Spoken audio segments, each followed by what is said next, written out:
coming. In your presence, I am waiting for the kingdom come. In His name I find, in His name I find, in His name I find the peace I seek.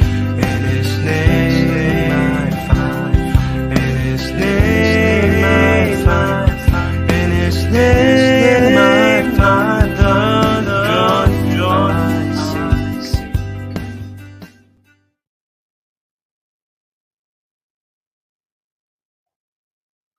Shalom, selamat malam Bapak Ibu yang terkasih di dalam Kristus.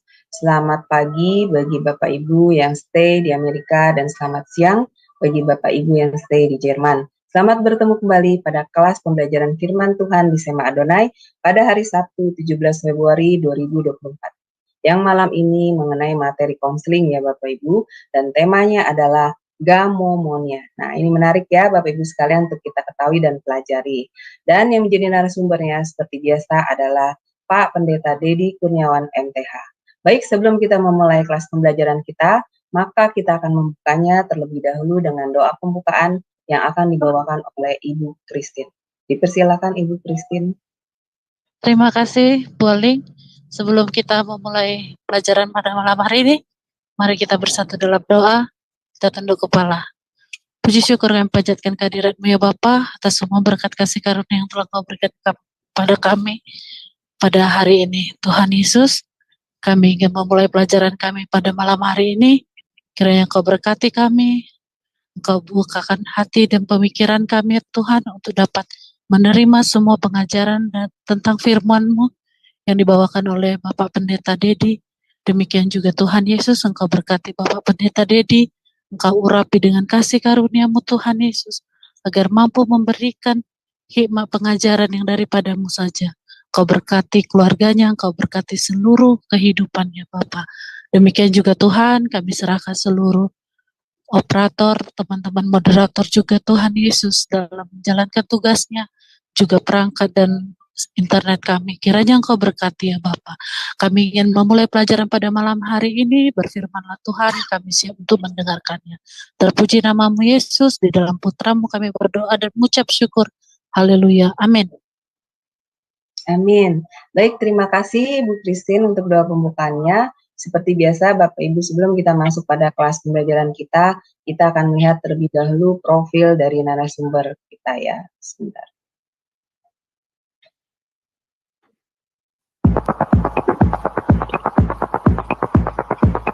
Salam semua, kembali lagi di Sema Adonai. Dan kali ini kita akan memperkenalkan pembicara kita, yakni Pendeta Dedi Kurniawan. Dan berikut adalah profil singkat dari beliau. Beliau sudah menikah dengan istri bernama Junita S. Sos dan memiliki 2 orang anak, yaitu Christopher Hosea Eugene, 25 tahun, dan Aiko Rodita Eugenia, 18 tahun. Pendidikan S1 Fakultas Ekonomi Manajemen UPIDA pada tahun 1996, S2 Magister of Art STT Battle Luwe pada tahun 2013, S2 Magister Teologi STT Battle Luwe pada tahun 2015, S2 Magister Pendidikan pada tahun 2017 di Institut Kristen Borneo Balikpapan, S3 Teologia pada tahun 2018, Institut Kristen Borneo Balikpapan, Bethel Biblical Counseling Academy pada tahun 2022. Pelayan Ketua Cahaya Kasih Ministry Wakil Gembala GPI Persatuan BSD pada tahun 2020. Mentor Gembala-Gembala Cabang pada tahun 2021 hingga sekarang. Gembala Jemaat GPI Ekousia Agape Karawaci Benton Johnson UPH Karawaci. Bekerja, beliau bekerja sebagai dosen tetap di Institut Kristen Borneo Balikpapan. Beliau juga menjadi dosen tamu di STT Tabha Batam dan juga dosen tamu di STT Labs Bekasi, serta menjadi pengajar di Cahaya Kasih Ministry.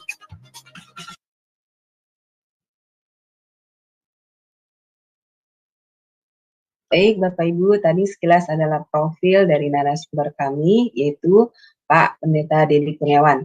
Baik, sebelum kita mulai pada kelas pembelajaran kita, maka saya akan menyapa narasumber kami dulu ya. Shalom, selamat malam Pak Dedi. Ya, shalom, Bu Aling, selamat malam. Selamat malam semua Bapak Ibu yang ada di Zoom maupun yang menyaksikan di YouTube. Iya, gimana Pak kabarnya? Semoga luar biasa dan selalu sehat ya Pak. Ya, kabarnya baik Bu. Hujan di luar. Siap ya Pak untuk mengajar kami lagi. Siap. Baik, saya serahkan waktu dan tempat kepada Pak Dedi. Dipersilakan. Ya, baik. Terima kasih Bu Aling. Baik Bapak Ibu, kita hari ini akan kembali belajar untuk serial Pastoral Counseling. Kita akan belajar tentang gangguan kejiwaan. Nah, hari ini kita akan belajar dengan satu materi yang lain Bapak Ibu Saudara ya. Baik. Hari ini kita akan belajar tentang gangguan kepribadian atau gangguan kejiwaan yang disebut dengan gamomania ya. Gamomania itu apa? Nanti kita akan belajar bersama-sama.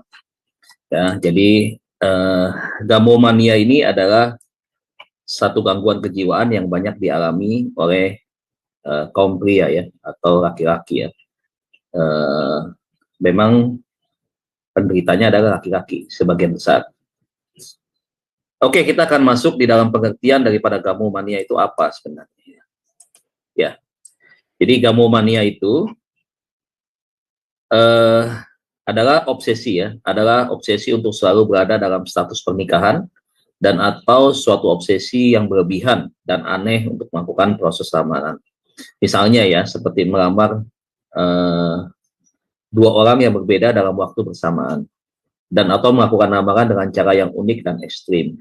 Cara yang unik itu ya misalkan di tempat keramaian ya, kemudian memberikan sesuatu hadiah begitu di tempat-tempat umum atau di tempat-tempat yang mungkin ya di tempat-tempat yang banyak keramaian gitu ya, dengan menggunakan cara-cara yang bisa menarik perhatian daripada lawan jenis begitu. Nah, orang yang berbeda dalam waktu bersamaan, jadi bisa dalam waktu satu hari itu dia bisa menyatakan cintanya, sukanya kepada perempuan yang berbeda. Dan kemudian contohnya misalkan begini, seorang yang sedang berjalan tiba-tiba diajak menikah oleh penderita gamomania, walaupun baru pertama kali bertemu. Jadi nggak kenal, tetapi tiba-tiba dengan serius seseorang ini menghampiri atau mengejar si wanita ini, kemudian diajak berbicara, kemudian di dalam pembicaraan itu dia menyatakan cintanya dan mengajak si wanita ini untuk menikah dengannya begitu. Nah, ini adalah saya nggak tahu apakah Bapak Ibu pernah punya pengalaman entah cerita atau juga mungkin pernah mengalami sendiri ya, bertemu dengan orang yang punya gangguan kejiwaan seperti ini begitu. Nah, memang sangat jarang kita melihatnya ya, melihat atau mendengar seorang laki-laki atau orang yang punya gangguan kejiwaan seperti ini begitu. Tetapi bukan berarti nggak ada, ini ada. Nah, kebanyakan memang penderita ini ada di kota-kota besar ya, jarang sekali untuk di daerah-daerah yang agak ke pinggir dari kota begitu ya. Kalau gangguan kejiwaan yang lain kan banyak ya, itu dialami baik di kota besar maupun di kota kecil begitu. Misalkan gejala schizophrenia, misalkan itu kan juga banyak dialami oleh masyarakat yang juga yang tidak tinggal di kota gitu. Nah, kemudian dikatakan demikian ya. Jika diidap oleh pria, potensi poligami yang tidak wajar sangat besar terjadi.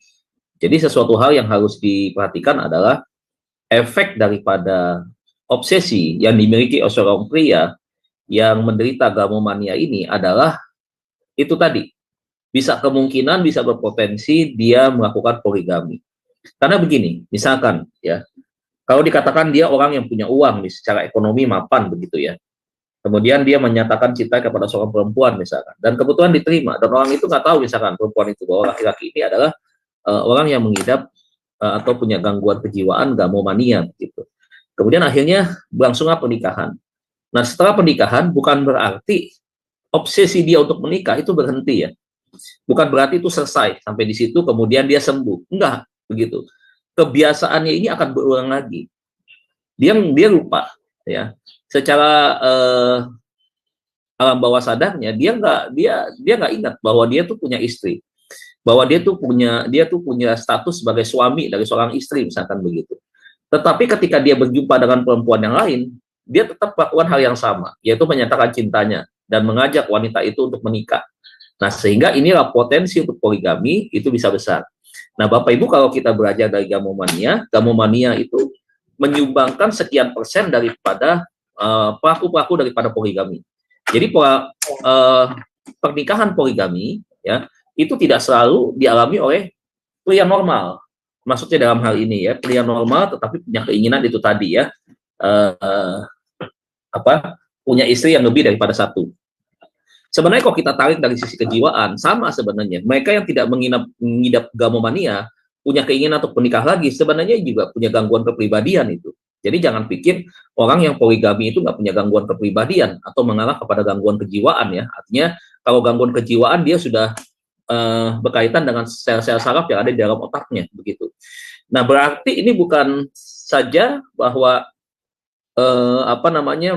seorang pria yang non gamomania itu tidak punya gangguan kepribadian, dia tetap dia punya permasalahan di dalam hal ini ya gitu. Jadi sama, hampir mirip gitu, keinginannya hampir sama begitu. Nah, ini yang sering kali terjadi sehingga di dalam pernikahan itu kita bisa melihat menimbulkan efek banyak masalah sebenarnya ya, karena itu tadi, karena ada dua pelaku poligami, yang satu memang punya keinginan hasrat untuk lebih memiliki daripada salah satu orang istri, yang satu lagi karena memang dia punya gangguan kejiwaan ya. Nah, menurut Kamus Bahasa Inggris, kata gamomania sudah tidak masuk kata-kata yang usang atau sudah tidak dipakai lagi. Tetapi ini masih tetap berlaku dan masih tetap ada pelaku yang mengidap gangguan kejiwaan ini. Ya. Nah, sekarang ini kita lihat dari bahasanya, etimologinya ya.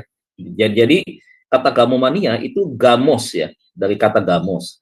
Nah, itulah istilah daripada gamomania, diambil dari kata ini. Kemudian ada juga selain gamomania adalah gamophobia ya, bermula. Ini jadi gamomania itu berkaitan dengan gamos, cuman lawannya. Nanti kita akan pelajari kembali ya tentang gamophobia. Nah, gamomania menunjukkan pada hasrat berlebihan seorang untuk menikah atau menyekutukan tubuh. Sebaliknya, gamophobia menggambarkan ketakutan irasional seseorang untuk membuat komitmen berumah tangga. Nah, gamophobia ini bisa menjangkiti siapapun, tapi lebih umum dialami oleh pria. Jadi lagi dua-duanya ini ya lebih banyak ya diidap oleh pria. Jadi bukan wanita. Nah, kemudian ini kita masuk daripada keburukan daripada gamomania. Yang pertama, seorang gamomania adalah orang yang tidak setia. Itu yang pertama. Kenapa tidak setia? Itu tadi. Karena terus terobsesi, memiliki keinginan, dorongan yang kuat untuk selalu ingin menikah dan menikah gitu. Nah, sehingga ini tadi ya, dia bukan orang yang setia kepada satu pasangan yang memegang komitmennya di dalam pernikahan. Jadi orang yang mengidap gangguan kejiwaan daripada gamomania, dia masuk dalam tipikal pria yang tidak setia, seperti itu ya. Dan dia juga menjadikan sumber konflik ya yang berkepanjangan. Kenapa saya katakan berkepanjangan? Karena itu tadi, konflik misalkan dari istri yang pertama, kemudian dia menyatakan lagi kan keinginan untuk menikah dengan perempuan yang lain, misalkan menikah lagi, nah, muncul lagi yang kedua, yang ketiga, dan seterusnya. Nah, setiap pernikahan yang lewat itu pasti membangun sebuah konflik, begitu. Sehingga itu tadi nggak akan pernah selesai di dalam setiap konflik-konflik yang muncul. Bisa beragam konflik yang muncul ya, seperti itu.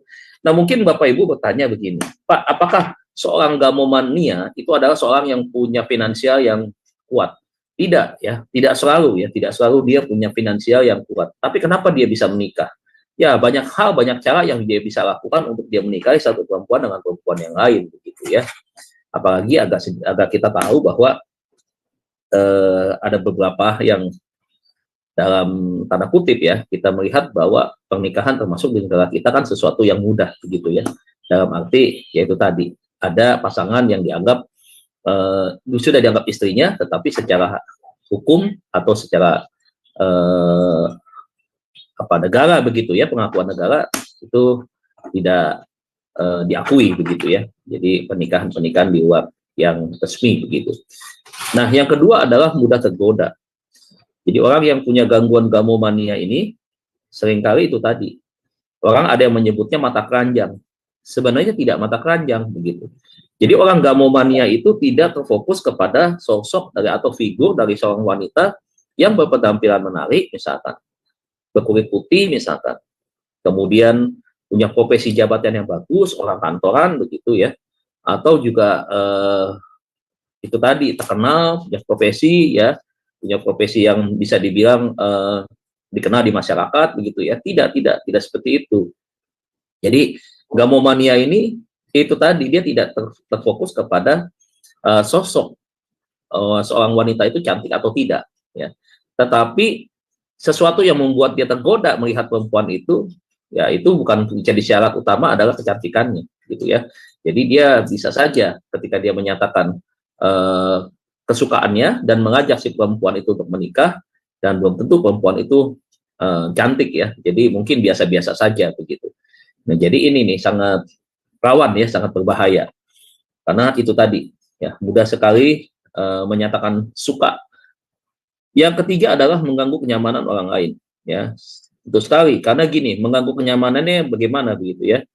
Jadi orang yang punya gamomania ya, berdasarkan pengamatan ya, dia itu seperti orang yang psikopat, tahu ya kalau psikopat ya.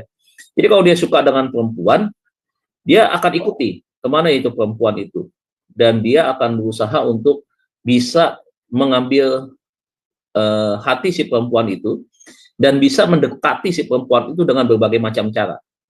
Jadi dia berusaha untuk bisa dekat ya, kemudian bisa ngobrol begitu, dan kemudian ya itu tadi ya bisa mengajaknya menikah. Nah, ini dia tidak lihat waktu, saudara. Jadi waktu kapan saja ketika dia ada kesempatan dia bisa melihat itu perempuan, maka dia akan kejar, dia akan cari tahu gitu. Jadi memang sangat mengganggu. Sebenarnya kita lihat ketika dia mengejar seorang perempuan dan menyatakan kesukaannya dan mengajak menikah ya, itu baru di perempuan yang dikenalnya saja, itu dari satu sisi ya si perempuan itu sangat tidak nyaman. Jadi sangat mengganggu sekali ya. Jadi merasa si perempuan itu ya merasa tidak nyaman, tidak enak begitu ya, sehingga ada satu tekanan gitu, ada rasa-rasa ketakutan, ada rasa khawatir begitu. Itu dialami oleh si perempuan, sehingga akhirnya tidak sedikit pelaku daripada gamomania ini juga akhirnya harus berurusan dengan beberapa pihak berwajib ya, karena kasus-kasus yang sudah tidak membuat orang lain menjadi nyaman begitu, merasa terganggu ya, sangat risih gitu ya apa yang dia perbuatnya begitu. Kemudian keburukan daripada penderita gamomania yang keempat adalah cenderung mengecewakan dan menyakiti pasangan. Nah, kenapa bisa mengecewakan itu tadi? Ya, menyatakan cinta, suka, mengajak menikah begitu. Baru sekian waktu yang tidak lama, kemudian sudah mulai berubah. Timbul seperti rasa bosan begitu ya. Perhatian tidak ada lagi begitu. Terkesan cuek, terkesan acuh, dan akhirnya dia berusaha untuk cari peralihan yang lain sebenarnya. Siapa itu? Ya perempuan lain yang kira-kira bisa dia ajak untuk menikah begitu, dan dia akan cari lagi. Kalau udah nggak bisa hari-hari, mungkin seperti orang cari target nih, cari mangsa nih begitu ya, seperti itu. Nah, itu yang dia lakukan ya. Jadi dia akan pindah dari satu perempuan ke perempuan lain, mungkin dari satu tempat ke tempat lain, untuk itu tadi bagaimana obsesinya bisa terwujud ya, untuk bisa menikah dengan beberapa wanita. Nah, keburukan yang lain yang kelima adalah mempermainkan pernikahan yang adalah sakral. Jelas sekali. Ya kalau dia orang Kristen, ya ini akan menjadi buah bibir, akan menjadi perbincangan. Kok begitu? Ya, kok mudah sekali? Maka ada kesan dinilai oleh orang lain, mungkin seperti, aduh nih playboy nih pria ini nih, aduh nih pria ini nih betul-betul mata keranjang nih, aduh nih tukang main perempuan, dan seterusnya. Banyaklah penilaian-penilaian yang negatif yang ditujukan kepada dia. Bagaimana respon dia sebenarnya ketika dia melakukan hal ini begitu? Responnya adalah dia bersikap biasa saja, dia bersikap tenang aja. Orang yang seperti ini, ya seperti ini, dia dinasihati oleh siapapun dia nggak mau peduli, dia nggak mau mudah menerima begitu. Sebab apa yang dia lakukan itu adalah ya ini, saya tuh memang punya keinginan dan obsesi yang seperti ini. Ini adalah bagian daripada saya, ini adalah hak asasi saya, misalkan seperti itu. Dia akan berargumen bahwa kenapa saya mesti dilarang begitu. keputusan saya, keinginan saya. Apa yang saya kerjakan adalah bagian dari apa yang saya tanggung jawabkan. Jadi seperti itu tuh. Jadi akan ada argumentasi. Nah, ujung-ujungnya seperti itu. Nah, bisa dibayangkan nggak kalau misalkan dia menikah, kemudian istrinya hamil, kemudian selama istrinya hamil begitu ya, dia cari perempuan yang lain. Nah, akhirnya ketika si anak ini lahir, maka dia jelas lahir tanpa seorang ayah yang normal ya, dalam pengertian ayahnya yang memang punya gangguan kejiwaan seperti itu, begitu. Ya akhirnya dia meninggalkan anaknya. Kalau kita lihat memang banyak kerugiannya, sangat-sangat banyak ya, perempuan yang lebih banyak dirugikannya di dalam hal ini. Nah, itulah gangguan gamopomania, di mana keburukannya itu sangat banyak sebenarnya. Kita bisa lihat seperti beberapa hal yang kita catat di slide ini begitu. Nah, inilah gangguan kejiwaan yang kebanyakan memang terjadi di kota besar, dan itu memang kadang-kadang kita bisa melihat begini, pelakunya itu bukan berarti orang yang pendidikannya biasa-biasa aja ya Bapak Ibu ya. Jadi orang yang gamomania ini juga mereka punya latar belakang pendidikan yang bagus sebenarnya, pendidikannya tinggi begitu ya. Bahkan kadang-kadang profesinya pun bagus sebenarnya, dia punya kedudukan yang baik begitu. Tetapi gangguan kejiwaannya itulah yang membuat dia akhirnya bertindak, berpikir, dan berperilaku dengan cara yang salah. Nah, ini yang kalau kita lihat dari apa yang ia kerjakan, ia lakukan, nah ini sangat berbahaya dalam pengertian kenapa? Karena itu tadi ya, dia memberikan apa namanya ya, hal-hal yang tidak baik kepada orang lain begitu. Kemudian penyebabnya apa sih? Penyebabnya yang pertama ya, orang yang punya gamomania, penyebab utamanya itu karena mengalami kejadian-kejadian tertentu di dalam hidupnya. Misalkan trauma ya. Trauma ini bisa dialami karena mungkin dia melihat bahwa sebenarnya dia tidak ingin melihat orang tuanya misalkan bercerai begitu ya. Tetapi pada akhirnya terjadi juga perceraian. Nah, pada waktu kasus perceraian itu misalkan dia ada bersama dengan ibunya. Nah, satu kali ketika ibunya menikah, misalkan dia dititipkan kepada omnya, tantenya, atau kepada omahnya begitu. Sehingga itu tadi ada rasa kehilangan yang besar, kehilangan papa, kehilangan mama, dan dia merasakan kesepian begitu. Dan waktu dia melihat sosok figur oma dan opanya, misalkan begitu, atau om dan tantenya begitu, dia merasakan bahwa posisi papa dan mamahnya itu tidak tergantikan dalam diri dia. Sehingga pada akhirnya membuat dia merasa kesepian yang sangat kuat. Gitu. Dengan kesepian yang sangat kuat itu, dia berusaha ingin menciptakan kembali satu situasi, satu suasana, di mana dia melihat pernikahan papa dan mamanya itu baik begitu. Pernikahan papa dan mamanya itu merasa ketika masih ada, tidak bercerai, dia merasa nyaman, dia tentram begitu. Sehingga inilah yang membuat dia merasa kehilangan. Nah, obsesi itu muncul karena itu tadi, dia pengen mengalami kembali satu fase, satu masa, di mana fase itu adalah fase di mana dia tidak ditinggal sendirian. Dia pengen ada yang bisa menemani. Biasanya mungkin dia bisa melihat figur dari figur mamahnya misalkan. Maka ketika dia melihat sosok figur dari mamahnya ini, dia ada punya keinginan untuk dia mencari sosok figur perempuan yang kurang lebih gambarannya sama dengan mamahnya begitu. Sehingga itulah kenapa ada obsesi untuk itu tadi, ketakutan dengan kesendirian dan berusaha untuk mencari pengganti atau seorang wanita yang bersama dengan dia begitu. Kemudian apalagi kematian pasangan juga bisa menyebabkan seperti itu. Jadi awalnya mungkin adalah pria normal, namun situasi dan keadaan membuat akhirnya pasangannya meninggal misalkan. Harus meninggalkan dia gitu ya. Dan ketika dia meninggalkan dia, nah ini dia sangat terpukul sekali. Secara emosi juga secara psikologis itu menjadi beban dan tekanan yang sangat kuat dalam dirinya dia. Sehingga itu tadi, ketika tekanannya begitu kuat, dia akhirnya tidak mampu, dia menjadi lemah. Akhirnya itu tadi ya, dia punya obsesi-obsesi tertentu muncul dari tekanan itu yang dianggap ini adalah solusi yang terbaik begitu. Harapan dia adalah dia pengen bisa keluar dari masalah itu, sebenarnya dia tidak bisa keluar dari masalah itu. Tetapi dia mencari pelarian dengan cara seperti itu. Akhirnya ketika ketemu dengan perempuan, wah perempuan ini ternyata tidak cocok, ya udah cari perempuan yang lain, menyatakan lagi cintanya, keinginannya untuk menikahi perempuan itu. Ketemu lagi nggak cocok, begitu lagi gitu. Ya, jadi itu penyebabnya. Kemudian kalau perceraian sama ya, perceraian itu juga bisa terjadi. Si pelaku itu bukan anak, tapi pelaku itu adalah memang seorang pria yang diceraikan oleh istrinya begitu ya. Nah, ketika diceraikan oleh istrinya dalam keadaan dia tidak siap, misalkan dia keinginan untuk menikah lagi, mencari lagi pasangan untuk menikah, tetapi di dalam obsesinya dia adalah bagaimana dia melakukan balas dendam. balas dendam seperti itu. Balas dendamnya kepada siapa? Kepada wanita yang tidak bersalah sebenarnya. Ketika dia berjumpa dengan wanita yang tidak bersalah itu, misalkan wanita lain, misalkan bukan istrinya, diajak menikah, statusnya sebagai duda. Nah, di situ dia bisa saja melakukan suatu tindakan untuk membalas dendam. Akhirnya menikah, meninggalkan perempuan itu, lakukan lagi kepada perempuan lain, lakukan lagi, nah seperti itu. Ya. Kemudian yang D itu karena mengalami pelecehan, ya, bisa terjadi itu di dalam hal masa-masa mungkin masa-masa kecil sampai masa-masa remaja, ketika si pelaku ini mengalami pelecehan, ya, mengalami pelecehan, sehingga itu tadi pelecehannya biasanya dilakukan oleh wanita, ya, biasanya dilakukan oleh wanita kepada dirinya. Nah, itu akhirnya membuat dia mengalami gangguan kepribadian dari awal sampai akhirnya mengalami itu tadi, ya, keinginan-keinginan yang akhirnya yang dikatakan tidak normal, ya. Kemudian yang keempat adalah masalah keuangan. Nah, masalah keuangan ini rata-rata jarang, ya. Mereka itu tidak selalu. Mungkin kasusnya ada. Sesekali itu mungkin berbarengan, ya, dengan gangguan kejiwaannya. Tetapi di satu sisi ada kesempatan untuk memerdaya pasangannya, mungkin karena pasangan yang dia nyatakan cintanya, kemudian diajak menikah, itu karena secara finansial dia punya, gitu. Nah, di satu sisi ketika dia melihat itu ada kekuatan finansial di sana, maka dia juga memanfaatkan faktor finansial itu untuk dirinya sendiri, ya. Jadi gitu, ya. Jadi dia nikahi, ya, kemudian dia manfaatkan uangnya, kemudian setelah itu dia tinggalkan dan dia cari perempuan lain. Itu penyebabnya, ya, penyebabnya. Nah, masalah keuangan ini juga bisa terjadi karena apa? Banyak hal nih Bapak Ibu, di dalam pernikahan yang suami dan istri yang sudah dewasa juga itu bisa terjadi.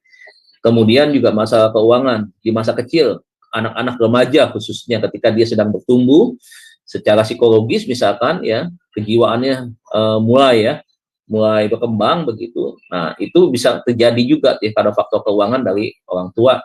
Itu bisa menjadi salah satu penyebabnya. Jadi kalau kita bicara masalah keuangan tadi, makanya bukan menjadi faktor utama, ya, itu faktor yang bisa menjadi yang berikutnya, yang berikutnya, yang bisa timbul muncul karena faktor-faktor yang utama sebelumnya, gitu. Kemudian terjadi pada gangguan pada fungsi saraf otak. Jelas sekali nih Bapak Ibu, ya. Gangguan fungsi saraf otak tidak berjalan dengan baik, tidak normal bagian-bagian sarafnya, sehingga memang menjadi terjadi gangguan kepada itu tadi, ya, dalam diri seseorang. Kemudian juga karena infeksi, ya. Jadi kelainan bawaan ini dari kecil, ya, atau juga cedera pada otak, kecelakaan karena olahraga, misalkan gitu, ya, karena berkelahi, ya. Mungkin karena dipukul orang tua, bisa saja terjadi seperti itu. Mengalami cedera, sehingga itu tadi, ya, kerusakan pada bagian-bagian otak, ya. Yang keempat, tapi sebelum masuk yang keempat nih, yang ketiga, ya, tadi yang D, saya lupa kasih nomor. Di bagian ini dikatakan infeksi kelainan bawaan atau cedera pada otak. Ini seringkali Bapak Ibu Saudara, saya mengingatkan supaya tolong diperhatikan anak-anak kita, ya, terutama untuk olahraga atau sport yang sangat punya potensi berbahaya pada bagian kepala. Misalnya apa? Misalkan bela diri, ya, hati-hati, MMA misalkan seperti itu. Kemudian apalagi itu? Itu apa namanya, skateboard, ya, nggak berbahaya itu kan, kalau jatuh bisa kena kepala tuh. Dulu saya pernah ada satu cerita, seorang remaja jatuh main skating tuh, kena bagian kepalanya itu, akhirnya anaknya jadi error begitu, ya. Jadi nggak normal. Anaknya waktu jatuh nggak cerita gitu sama mamahnya. Nggak taunya beberapa waktu kemudian, ada cerita jatuh, sempat nggak sadar begitu waktu jatuh begitu, ya, karena bagian belakang begitu, sehingga pada akhirnya ketika setelah peristiwa itu, akhirnya anaknya itu sedikit ada kelainan-kelainan, ya. Ada kelainan, ada kerusakan di bagian-bagian otak, di bagian belakang.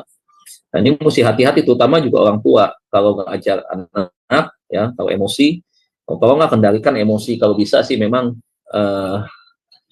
model zaman sekarang nggak bisa kita mengajar anak dengan menggunakan kekerasan. Jadi kadang-kadang orang tua memukul, ada orang tua, ya, ada nih orang tua yang kadang-kadang kalau memukul anak tuh seperti memukul maling begitu, ya. Nah, ini hati-hati, kadang-kadang kalau emosi bisa lupa, akhirnya bagian-bagian yang fatal kena pukul, ya. Nah, itu jangan sampai nanti akhirnya jadi penyesalan di belakang, di kemudian hari. Jadi kita mesti kendalikan emosi ketika kita menghadapi sekarang, apalagi anak-anak nggak seperti zaman dulu. Anak-anak dulu takut sama orang tua. baru orang tuanya prototin aja udah takut masuk kamar, masuk ruang tempat tidur. Kalau sekarang coba, kita teriak-teriak nih, kita tunjuk-tunjuk, kita bentak-bentak, anak tetap aja begitu. Udah beda. Nah, sehingga kadang-kadang timbul emosi kan dari orang tua. Nah, tanpa sadar akhirnya itu tadi, mukul sekena-kenanya, kena bagian otak. Nah, itu sangat berbahaya tuh. Risikonya nanti ke depan ya, bisa muncul ke dalam berbagai macam itu tadi, gangguan-gangguan yang mengubah cara berpikir, kemudian cara berperilaku, ya, itu bisa muncul dari karena itu. Kemudian kerusakan pada otak akibat kecelakaan atau terbentur, ya bisa terjadi karena tabrakan, jatuh dari sepeda, kebentur aspal, misalkan kecelakaan, tabrak motor atau motor sama motor, itu bisa terjadi. Makanya hati-hati nih, orang tua sempat bilang anak saya udah 15 tahun udah bisa bawa mobil dengan bangganya, dengan senangnya, waduh, sambil senyum-senyum terlebar begitu ya, anaknya bisa bawa mobil usia 15 tahun, udah bisa naik motor kopling, motor besar, moge begitu. Dan kadang-kadang orang tuanya juga salah gitu. Izinkan anak belum cukup umur untuk nembak SIM. Di negara kita kan apa sih yang nggak bisa? Negara kita kan ini kan bisa kan? Ya bisa aja nembak, sistemnya dipermudah begitu. Nggak belajar dulu cara mengambil SIM itu harus begini begitu. Ya harus dilihat kemahirannya, naik motornya udah benar atau tidak. Kemudian ya udah diikutin begitu. Sehingga apa yang terjadi? Anak masih emosi kan nih, masih 15 tahun, emosinya belum terkendali. Naik motor bagus, disiapin sama papahnya. Jangan kalah kalau temen lu naik NMAX, papa beliin motor lebih mahal lagi nih. Misalkan Triumph tuh motornya, misalkan tuh yang 60-50 juta misalkan dibeliin. Wah, buat gengsi-gengsian juga nih, pamer nih. Secara finansial hebat nih keluarga begitu. Nggak mikir anaknya. Nah, satu kali misalkan itu anak, waduh ngebut naik motor, nggak tahu kan, cuma bisa ngerjain-jalanin motor aja begitu. Dia nggak tahu persimpangan harus bagaimana, gasnya kecepatannya harus berapa begitu. Akhirnya terjadi kecelakaan misalkan. Nah, meninggal kagak, akhirnya itu. Ini fakta ya, ada ya kejadian seperti itu ya. Akhirnya anaknya meninggal kagak, akhirnya lumpuh di kursi roda. Nah, anaknya jadi seperti orang bodoh begitu kan, kiraran begitu. Akhirnya kepala miring-miring begitu. Ya karena itu tadi ya. Jadi mesti diperhatikan betul ya. Nah, ini kita nggak mau ada kejadian-kejadian yang akhirnya merugikan anak-anak kita. Nanti kita bahas tuh kalau di dalam pendidikan agama Kristen ya. Minggu depan saya seminar di kampus berkaitan dengan hak perlindungan anak ya. Itu nanti ada hak-hak anak itu baik itu di rumah, di sekolah, kekerasan di dalam rumah, kekerasan di sekolah itu menjadi topik bahasan nanti minggu depan saya di STT di tempat saya mengajar. Kemudian otak yang kurang oksigen ketika lahir, ya ini penyebab biasa ya karena faktor kehamilan. Kemudian orang tua atau keluarga mempunyai riwayat gangguan mental karena keturunan. Jadi genetik. Ingat ya Bapak Ibu Saudara, gangguan kejiwaan itu selalu berkaitan apapun juga manifestasinya atau bentuknya, modelnya, itu selalu berkaitan dengan faktor genetik. Tetapi ya tidak juga faktor genetik itu itu bisa dari genetik, tetapi juga yang tidak genetik juga bisa tiba-tiba muncul. Bisa tiba-tiba muncul karena ini tadi kan yang kita pelajari di atas kan, karena accident begitu. Kemudian karena kekurangan gizi bisa ya, perkembangan otak menjadi tidak normal, misalkan begitu ya, kebutuhan gizi ya di dalam segala cakupan-cakupan yang memang dibutuhkan pada masa bayi misalkan, masa kanak-kanak, masa remaja itu tidak cukup ya, sehingga itu bisa menyebabkan gangguan kejiwaan. Kemudian ini narkotika nih, kemudian alkohol, kemudian obat-obatan yang berkaitan dengan itu tadi obat-obat yang dilarang ya secara umum. Nah, itu karena itu digunakan lebih daripada batas kewajaran dan itu memang barang-barang yang memang tidak boleh dikonsumsi, akhirnya dikonsumsi itu bisa menyebabkan kerusakan pada otak. Sehingga itu tadi, dia orang bisa punya dampak yang suka berhalusinasi, ya, delusi, terobsesi sesuatu begitu. Itu karena apa? Karena itu tadi, otak ya. Yang kedua, penyebabnya karena mengkonsumsi alkohol berlebihan dan narkoba. Jadi yang kedua ini merupakan salah satu penyumbang terbesar untuk orang yang mengalami gangguan kejiwaan gamomania. Ya, jadi alkohol dan narkoba bisa mempengaruhi fungsi otak.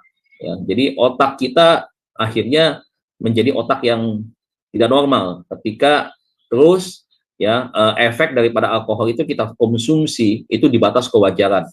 Ada orang yang memang senang mabuk ya, akhirnya begitu. Otaknya kan jadi pikiran itu pengen mabuk, pengen minum terus, nggak bisa di stop tuh, nggak bisa dikendalikan, begitu. Dia nggak nyaman begitu kalau nggak minum. Dia nggak nyaman kalau minum sampai sampai mabuk gitu. Kalau nggak sampai mabuk tuh nggak enak begitu. Jadi harus sampai mabuk begitu gitu. Nah, kemudian dikatakan fungsi otak yang berperan dalam pengendalian diri, kemudian penilaian dan pengambilan keputusan. Nah, bagaimana dia bisa mengendalikan dirinya? Kalau itu tadi, pengendalian di dalam otaknya adalah otaknya memerintah dia untuk minum begitu. Dan kalau sudah minum, tambah lagi begitu. Jadi kalau otak memerintah, ya itu tadi, akhirnya dia lakukan apa yang diperintah oleh otaknya. Ya, gimana tentang penilaian? Nggak bisa. Orang yang sudah otaknya seperti itu, sulit untuk bisa menilai. Memberikan satu penilaian yang positif atau negatif, rasanya susah, berat, nggak bisa seperti itu. Ya. Bahkan kalau dia tidak minum pun, lihat ya, orang yang punya perilaku tukang mabuk, minum, ya, terikat dengan alkohol. Coba, cara pandang, cara berpikirnya itu lamban banget. Slow respon banget, maka terkadang lemot begitu ya. Dan kemudian dikatakan dan pengambilan keputusan, waduh susah. Untuk mengambilkan keputusan, untuk bisa memutuskan, menimbang sebelum mengambil keputusan, satu persoalan misalkan, waduh, nggak mudah. Begitu. Itu bisa makan waktu itu. Nah, alkohol dan narkoba juga dapat membuat seseorang menjadi lebih berani. Ya, karena itu tadi tidak sadar, otaknya sudah sudah tidak bisa berpikir rasional lagi, begitu. Jadi makanya kadang-kadang orang yang dikuasai alkohol dan narkoba itu lihat tuh. Begitu mudahnya orang untuk disuruh ngapain aja, bahkan untuk bunuh orang pun dia mau begitu. Kenapa? Ya udah tadi nggak bisa berpikir dengan jernih. Otaknya udah tumpul, udah mati otaknya, udah nggak bisa berkembang. Gitu. Kemudian atau tidak peduli dengan konsekuensi sehingga memicu terjadinya gangguan gamomania, ya itu, ya. Nah penyembuhannya nih Bapak Ibu, kalau kita melihat ada orang yang mengalami gangguan kejiwaan gamomania, kita bisa melihat bahwa penyembuhannya kurang lebih hampir sama dengan cara-cara daripada gangguan kejiwaan yang lain. Yang pertama jelas sekali, ya psikologis atau kejiwaannya itu harus diterapi. Nah terapi psikologis itu jadi merupakan langkah yang paling efektif yang selama ini kita lihat ya. Nah, untuk mengatasi masalah kesehatan mental, teknik atau terapi psikologis itu yang paling banyak digunakan sebagai langkah awal. Metode penyembuhan bagi orang yang mengalami gangguan kejiwaan. Nah, di dalam terapi psikologis ya, seseorang bisa berbicara tentang perasaan, ya, tentang apa yang dia alami begitu, apa yang dia pikirkan, apa yang ada di dalam bayangan, di dalam pikirannya dia begitu. Nah, kemudian pengalaman apa ya yang menyebabkan tindakan-tindakan itu dia lakukan. Nah, itu semuanya diteliti, itu dianalisis, diterapi step by step daripada diri orang tersebut. Nah, terapis akan membantu mengidentifikasikan dan mengatasi penyebab masalah mental serta strategi untuk menghadapinya lebih baik. Jadi satu-satu itu seperti diuraikan nih Bapak Ibu ya. Misalkan ya, perasaannya apa? Diidentifikasi satu persatu. Perasaannya sedih. Sedihnya kapan? Kapan waktu itu muncul sedihnya? Kenapa itu bisa sedih? Itu diidentifikasi satu persatu semuanya. Jadi lewat itu seperti wawancara seperti itu semuanya dicatat tuh Bapak Ibu, nggak dilewatkan. Nah setelah itu nanti si psikolog itu nanti baru mulai mengadakan terapi, pendekatan. Oh ini ketika dia sedih sedang mengalami masa yang kesedihannya itu muncul, apa yang harus dilakukan begitu ya. Nah itu yang pertama. Yang kedua adalah menghindari kebiasaan yang buruk ya, kebiasaan yang jelek yang mengikat ya, yang membuat orang tidak bisa lepas daripada kebiasaan itu harus belajar untuk bisa dilepaskan, ditinggalkan ya. Jadi kalau itu terus dibangun dan itu akhirnya semakin lama semakin semakin mengikat, pada akhirnya itu akan terasa sangat tidak mudah untuk bisa melepaskan kebiasaan itu. Begitu. Memang perlu waktu, kemudian perlu juga kesungguhan dalam diri orang tersebut untuk juga melawan ya. Jadi bukan pasif, tetapi dia harus aktif, harus lawan itu kebiasaan-kebiasaan itu, harus ada pengganti daripada kebiasaan-kebiasaan yang jeleknya untuk menghilangkan itu. Ya, alternatif kebiasaan yang positif untuk mengatasi atau mengurangi kebiasaan-kebiasaan buruk itu apa begitu kan. Nah, itu harus ada actionnya, harus ada tindakannya. ya, sehingga itu nanti lama-lama kebiasaan-kebiasaan itu bisa ditinggalkan. Nah, penggunaan obat-obat terlarang ya atau merokok dapat memperburuk dan mempengaruhi keseimbangan kimia otak yang bisa memperburuk gejala masalah mental. Hindari kebiasaan buruk sebagai bentuk dukungan terbaik bagi kesehatan mental Anda. Saya selalu ingatkan ke anak-anak muda zaman sekarang juga hati-hati. Jangan merokok.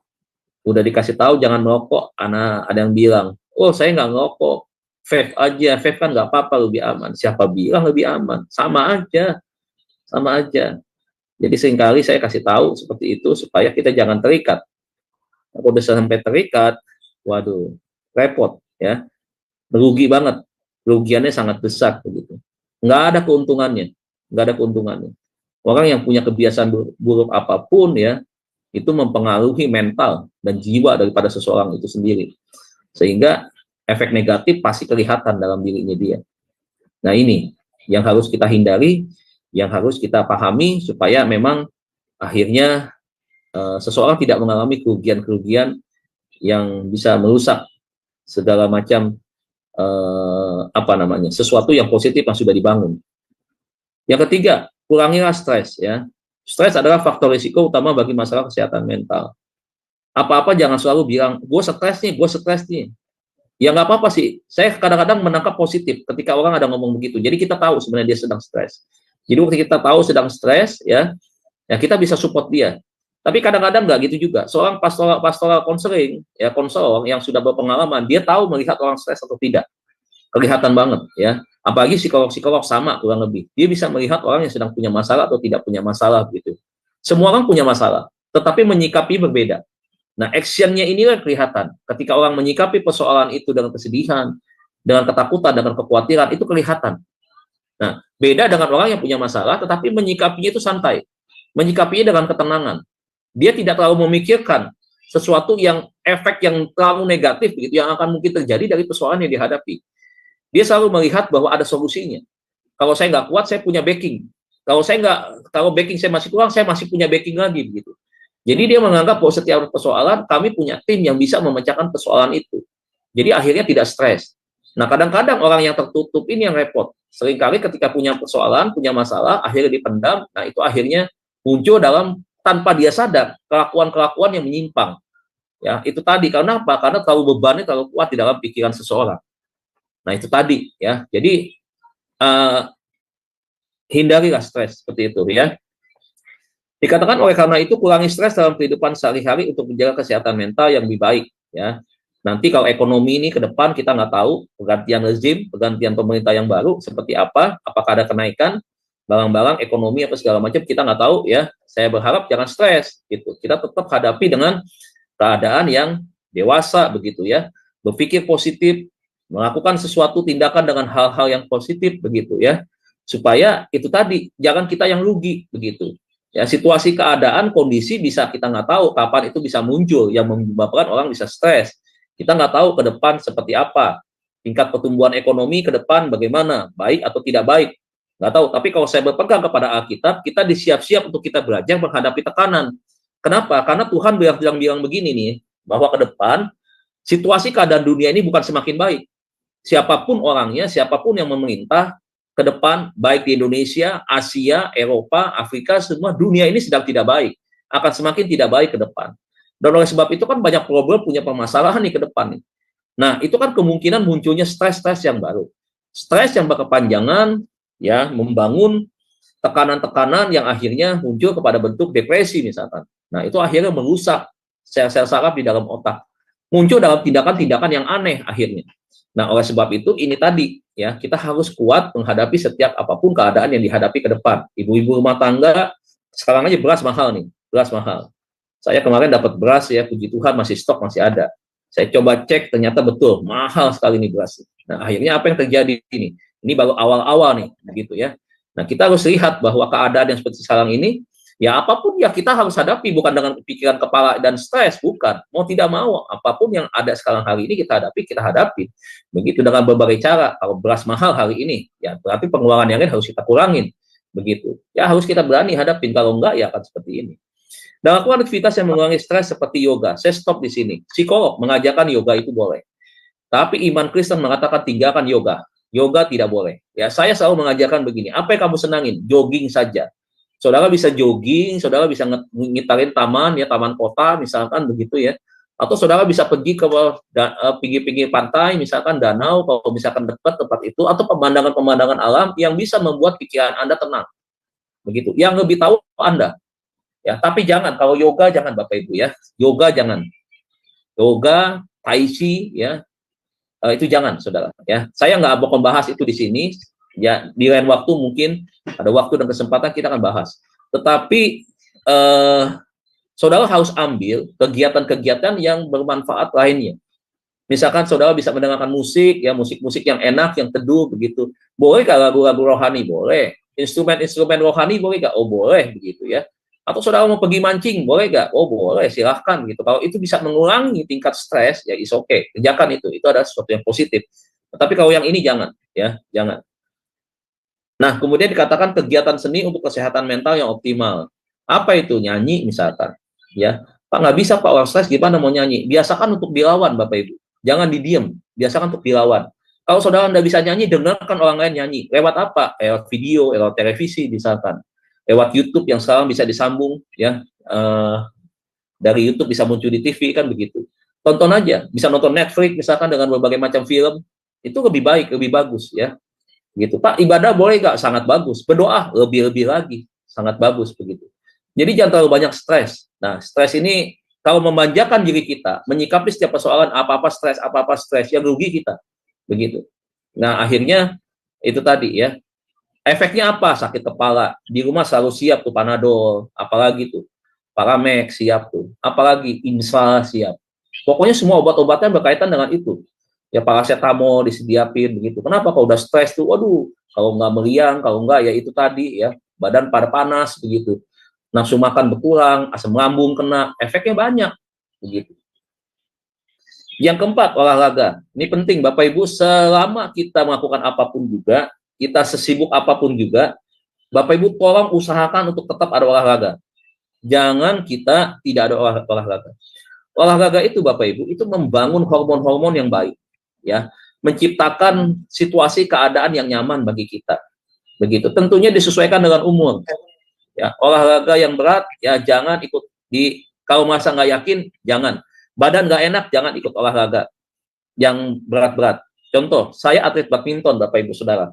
Waktu saya latihan badminton, sampai sekarang nih, usia sekian, ya, ketika saya merasa badan tidak enak, saya nggak paksa untuk main. Lebih baik saya di rumah, saya beristirahat. Kita yang tahu tentang kondisi tubuh kita, jangan dipaksakan.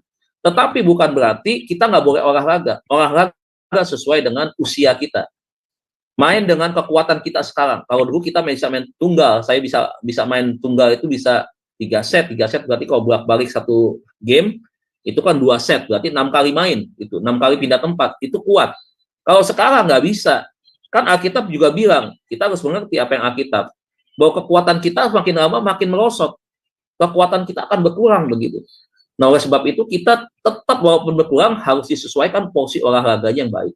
Nah, itu jogging bagus ya, sekian ribu langkah ya, itu sangat baik. Pagi-pagi sambil menghirup udara masih segar, kena sinar matahari, itu waktu yang sangat tepat ya. Kalau sudah agak siang, apalagi sampai sore, ya itu kadang-kadang kalau di Jakarta nggak bisa. BSD aja sekarang udaranya sudah polusi. Kita jarang tuh lihat awan biru, ya semuanya hitam agak abu-abu, ya. Jadi sudah tidak baik. Kalaupun kita harus jogging, jalan di sore hari, ya sekarang ada masker, ya pergunakanlah masker. Supaya itu tadi, kita tidak menghirup langsung karbon dioksida ya dari asap-asap kendaraan bermotor, yang juga bisa menimbulkan efek yang baik. Nah, kalau kita tinggal di daerah yang dekat-dekat pegunungan tuh enak. Ya, saya juga berharap satu kali punya tempat di masa nanti anak-anak sudah besar, ya carilah rumah yang kecil-kecilan yang dekat-dekat pinggir gunung begitu ya, yang udaranya masih bersih, yang masih ada lahan untuk bisa tanam-tanam macam-macam, sayur, pohon-pohonan dan seterusnya. Nah, kemudian dikatakan selain itu olahraga bisa mengurangi gejala depresi dan kecemasan serta meningkatkan kualitas tidur maupun kualitas secara keseluruhan. Mulailah berolahraga dengan langkah ringan tetapi tetap konsisten untuk kesejahteraan mental yang lebih baik. Jadi di Bapak Ibu, gak mau mania kok bisa lari ke olahraga urusannya. Ini tadi Bapak Ibu, membuat situasi hati, jiwa semua jadi tenang. Mens sano in corpore sano. Ini yang jadi pegangan. Jadi jangan dipikir apa kaitannya gabomania dengan ini semua. Kaitannya ini tadi. ya relaksasi di dalam otak kita, dalam pikiran kita, ketenangan di dalam hati kita, itu membuat semuanya keseimbang, balance. Akhirnya orang terhindar tuh dari perilaku-perilaku yang menyimpang karena sel-sel saraf itu yang rusak ya, karena tidak berjalan dengan normal, sehingga menyebabkan timbulnya perilaku-perilaku yang menyimpang. Ya, terima kasih, Tuhan Yesus memberkati. Ya, sampai di sini Bapak Ibu penjelasannya tentang gamomania. Jadi ya ini ya materinya kurang lebih. Iya, terima Tuhan Yesus memberkati. kasih. Terima kasih Pak Dedi untuk penjelasan materi malam ini ya mengenai gamomania. Luar biasa ya Pak. Baik, sebelum kita masuk pada sesi tanya jawab dan diskusi, maka saya akan terlebih dahulu membacakan acara-acara channel Sema Adonai seminggu ke depan. Ya, baik. Dimulai dari setelah kelas ini, masih ada kelas lanjutan, dan ini adalah kelas terakhir ya di Sema Adonai, yaitu temanya deklarasi 10 perintah di Gunung Sinai. Ini adalah mengenai pelajaran sejarah penebusan ya Bapak Ibu, dan yang menjadi narasumbernya adalah Pak Evangelis Harnot Siregar MDiv, dan moderatornya adalah Ibu Heni. Selanjutnya di hari Minggu, di tanggal 18 Februari 2024, di jam 19.00 waktu Indonesia Barat, di Sema Adonai akan ada ibadah online ya Bapak Ibu, ibadah online Sema Adonai. Dan yang menjadi liturgisnya adalah Ibu Dewi dari Jerman. Dan untuk tema khotbah ibadah online kami kali ini adalah cara mengasihi Allah. Dan yang menjadi narasumbernya adalah Pastor Juniarson Ginting SEMM. Dan untuk ibadah online kami, Bapak Ibu, itu hanya diadakan di channel Cahaya Firman saja ya Bapak Ibu, tidak ada di channel yang lain. Nah, jadi mengenai channel Cahaya Firman ini adalah channel baru kami, menggantikan nama channel lama kami ya. Jadi tolong subscribe Bapak Ibu yang belum mensubscribe channel YouTube baru kami, yaitu channel Cahaya Firman. Dan selanjutnya, ini adalah renungan pagi Sema Adonai. Setiap hari dari Senin sampai Sabtu, dimulai dari jam 5.30 pagi dan dilayani oleh hamba-hamba Tuhan yang sangat memberkati. Dan untuk renungan pagi Sema Adonai, untuk renungan pagi dari Bapak Gembala kami, Pak Daniel, yang diadakan 1 kali dalam seminggu, dan juga untuk ibadah online kami, semua hanya ada di channel Cahaya Firman ya, Bapak Ibu, tidak ada di channel-channel yang lain. Jadi bagi Bapak Ibu yang belum mensubscribe channel Cahaya Firman, harap Bapak Ibu mensubscribe-nya. Jadi bisa mengikuti acara Sema Adonai seperti renungan pagi, ibadah online, dan bantu men-share-nya ya Bapak Ibu pada yang lain. Sehingga semakin banyak orang yang juga bisa mengikuti keseluruhan dari acara-acara Sema Adonai. Dan juga membantu channel kami menjadi lebih berkembang dan menjadi berkat lagi bagi banyak orang. Terima kasih Bapak Ibu atas perhatiannya. Sekarang kita akan masuk pada sesi diskusi ya, dan tanya jawab mengenai materi yang tadi dijabarkan oleh Pak Dedi, yaitu gamomania. Ya, baik, sebelumnya bagi Bapak Ibu yang ingin bertanya, resen terlebih dahulu, maka akan dibukakan mute-nya oleh operator kami. Ya, baik, Pak Dedi, iya, mute-nya masih ya, Iya. Pak. Ini bagaimana? Iya. Iya, kenapa? Ya Pak, ini bagaimana kalau dengan orang yang punya kelainan gamomania ini, misalnya dia menyukai seorang wanita, tetapi wanita itu nggak mau gitu Pak, itu reaksinya bagaimana Pak? Kan dia kan dikatakan dia bisa bersikap psikopat ya Pak. Nah, iya, bisa muncul gitu, memaksakan kehendaknya, bahkan intimidasi kan. Biasanya nggak tertutup kemungkinan, bukan berarti dia mengajak menikah itu secara baik-baik, tidak. Kalau yang mengajak baik-baik ya itu pria normal yang memang menikah dan sudah lama dia berhubungan kan dengan si perempuan itu, menjalin perkenalan yang sudah lama. Begitu. Kalau dia ketemu dengan yang baru pertama kali dia kenal, misalkan saya sebagai perempuan juga saya takut. Yuduh, belum siapa-siapa nih, kenal juga kagak. Baru tahu gitu, tiba-tiba mau ngajak kenalan terus ngajak nikah begitu. Wah, ini kan, nah itu kita udah bisa bedain, kita udah bisa tahu. Wah, ini orang udah nggak benar nih, otaknya udah nggak beres nih. Ini yang separuh otaknya udah kerendam air empang nih, jadi udah kita jauhin dah gitu. Gamomania nih begitu. Jadi ya udah tinggalin aja. Jadi Saya baru pertama kali loh Pak Dedi dengar kelainan gamomania ini. Tapi saya menemukan orang yang seperti itu Pak. Iya. Menemukan, Iya. iya. Jadi orang ini teman saya gitu. Jadi dia ini Iya. memang tukang kawin Pak Dedi. Jadi itu Oh, dia tukang menikah gitu. Iya. Jadi istrinya itu banyak Pak gitu. Tapi Iya. setelah dia nikahi dia tinggal, lalu dia cari lagi yang lain. Nah Iya. ini saya punya teman seperti itu dan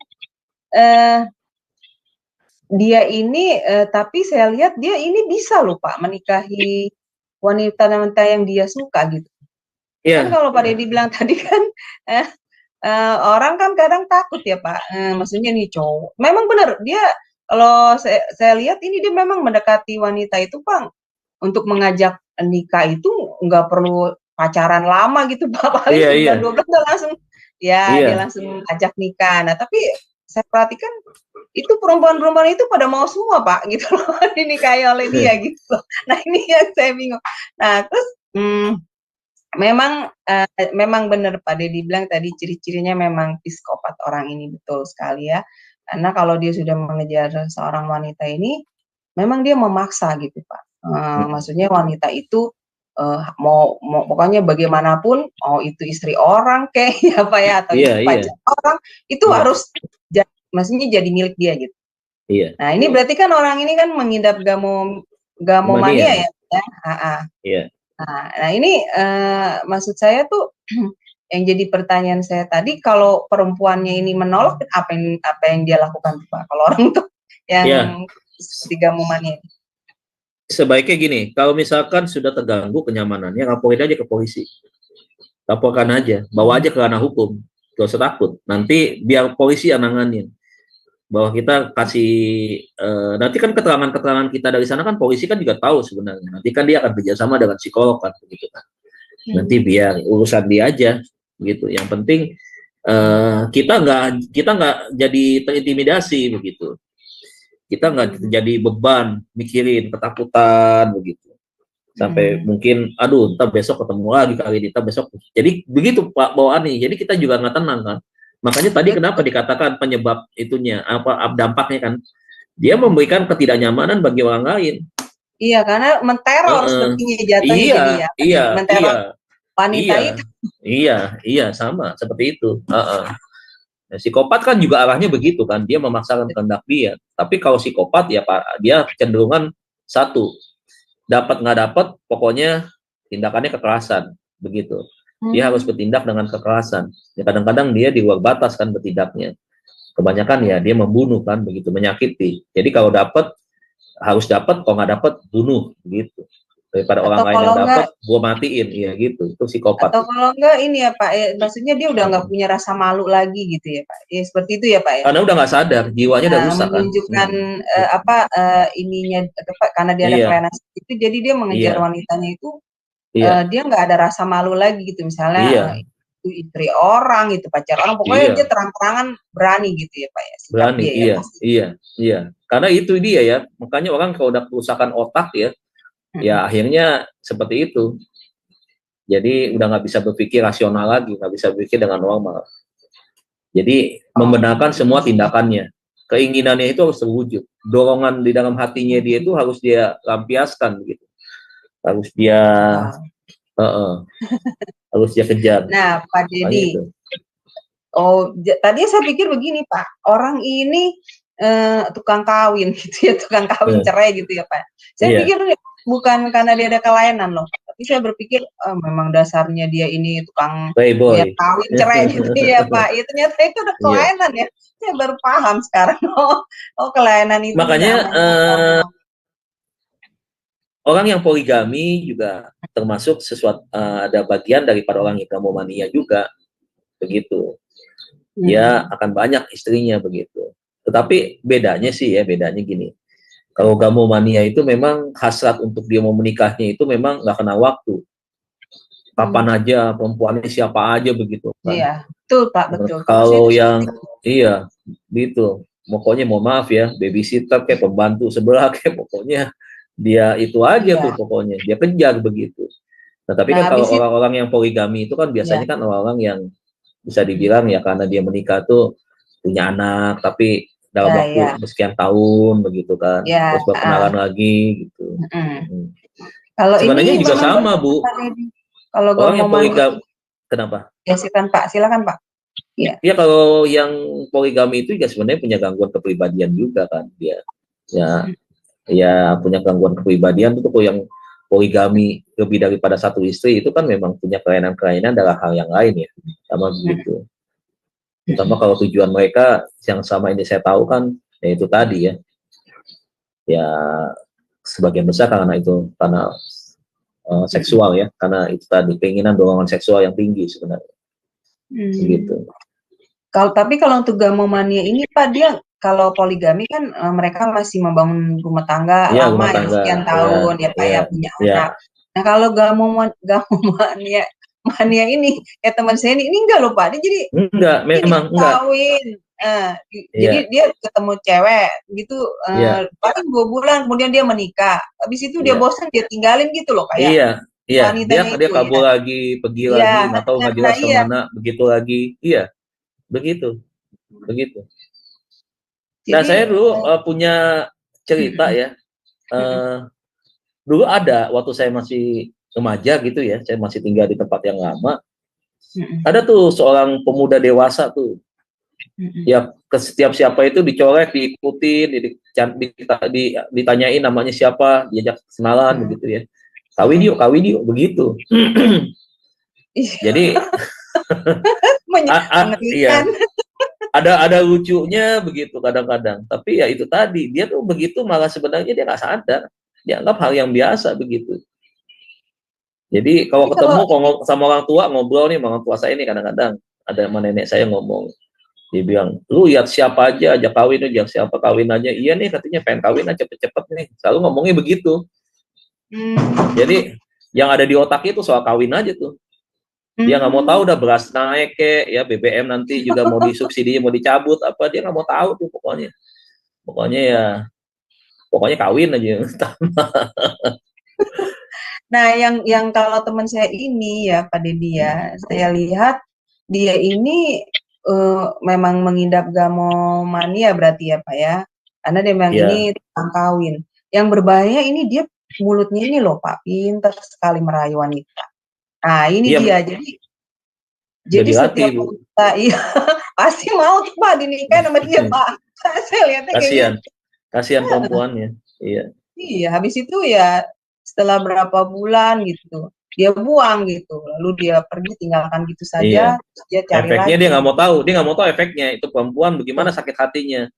Kadang-kadang kalau perempuan itu benar-benar mencintai dia kan, ditinggal begitu aja, shock, nggak bisa siap menerima keadaan kan. Kebanyakan ya itu dia bundir kan akhirnya kan. Iya. Dan tren bundir itu sekarang makin banyak sekarang. Banyak kan memang perempuan, karena perempuan selalu perasaan sih. Gitu. Makanya jangan terlalu gampang lah untuk menerima cinta begitu ya. Kadang-kadang pelajaran ini saya kasih tahu kan di bangku kuliah. Saya kasih tahu ke anak-anak mahasiswa supaya seleksi lah, jangan cepet-cepet mau langsung ketemu laki-laki mentang suka. Waduh, iya ayo aja sikat, iya ayo deal. Iya, jangan dulu, kita perlu belajar. Iya. Betul. Iya, itu yang kelas. Betul. Yang saya bayangkan begini Pak, orang yang udah mengidap gamomania, begitu mulutnya pintar merayu wanita lagi. Waduh, ini benar-benar bahaya Pak. Jadi setiap wanita yang dia sukai, dia kejar, pasti dia bisa dapatkan. Karena kan mulutnya habis Pak. Iya. Ya kan? Jadi gamomania itu memang ada beberapa level tingkatan ya. Ada yang berpendidikan tinggi, tentunya dia menyesuaikan mungkin dengan tingkat-tingkat level tertentu di bawah dia satu garis misalkan, atau mungkin selevel begitu ya. Tapi ada juga biasanya sih kebanyakan mereka tuh pokoknya kalau lihat merasa perempuan itu hebat, merasa nggak dapet begitu ya mereka untung-untungan, tapi ya itu tadi di waktu bersamaan tadi tuh disebutnya tuh. Nah ini kok nggak mungkin dapat si perempuan yang aneh, karena perempuan ini kayak pintar nih, dia juga punya kedudukan, punya jabatan, rasa-rasanya nekatnya tetap dilakukan ke si perempuan itu, tetapi dia juga nyadar kayaknya nggak mungkin dapet nih. Nah di waktu bersamaan dicari perempuan lain yang kira-kira mungkin levelnya ada di bawah, yang kemungkinan dia bisa dapat. Jadi di sana akhirnya dia itu tadi, dia kenalan, dia deketin, dia rayu, dan dia ngajak kawin gitu. Tapi kadang-kadang aneh juga, kok segampang itu perempuan mau diajak kawin ya. Nah Gitu. iya Pak, Iya, karena apalagi dalam waktu 2 bulan gitu misalnya Pak ya, 3 iya, bulan pernikahan makanya. terus wanita itu mau langsung Iya, dinikahi.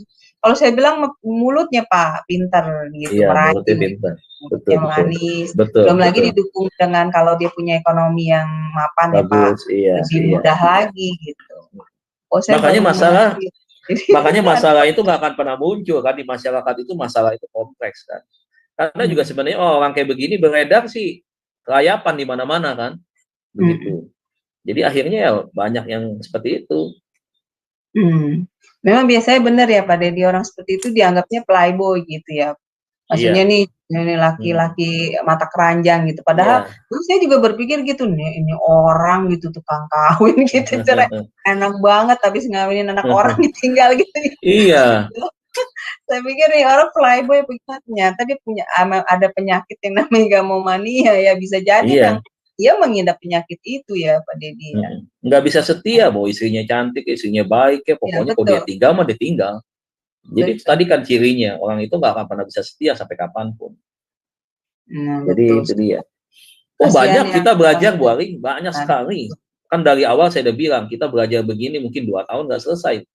Begitu, banyak sekali hal-hal yang kita bahas kan. Ya istilah-istilah kayak begini. Nah Pak Deddy, karena dia punya satu penyakit ini, merambat pasti ada yang lainnya yang mengikuti ya, penyakit kelainan jiwa dia yang lain ya. Nah teman saya ini, kecuali dia mempunyai kelainan gamomania, dia ini ternyata juga suka kekerasan, KDRT gitu loh terhadap pasangannya, ya. Itu kan juga sebenarnya masuk kelainan ya Pak ya, seperti itu. Kelainan, iya, emosi yang berlebihan juga. Dia ini juga peminum Pak, pemabuk. Oh iya itu. Tadi kan lihat tuh gejalanya itu kan. Salah satunya kan dari alkohol kan, dari minuman. Narkoba, penggunaan obat-obat yang bisa dibilang obat-obat yang nggak boleh sembarangan dikonsumsi. Ya kan. Biasanya orang kalau udah minum obat itu kan berhalusinasi tuh. Otak yang diserang sama dia. Makanya itu tadi kerusakan itu, dan akhirnya nah itu tadi menyebabkan dia juga KDRT itu kalau bisa, karena kan emosi yang tidak stabil ya, emosi yang tidak stabil. Jadi itu tadi orang yang pemabuk peminum itu orangnya temperamen asam ya, bisa dites gangguan OCD bisa terjadi itu. Jadi kalau OCD itu OCPD dua-duanya itu mengarah kepada itu tadi, kalau sudah marah ya ada yang dirusak, ada yang disakitin sama dia. Itu KDRT itu orang laki-laki yang melakukan KDRT kemudian menghancurkan barang-barang kalau sudah ngamuk di rumahnya, itu mengalami 2 gangguan kepribadian itu. Begitu. OCD dan OCPD. Nah Pak, setahu saya juga dia memang punya trauma masa kecil yang nggak bagus sih Pak, setahu saya. Jadi orang tuanya nggak tahu ibunya meninggal apa berpisah gitu dari ayahnya. Iya. Dan dia itu katanya dirawat oleh keluarga lain gitu loh Pak. Oh iya itu, makanya tadi kan. Terus pas dia SMA itu ayahnya yang dia punya cuma satu-satunya itu meninggal dunia.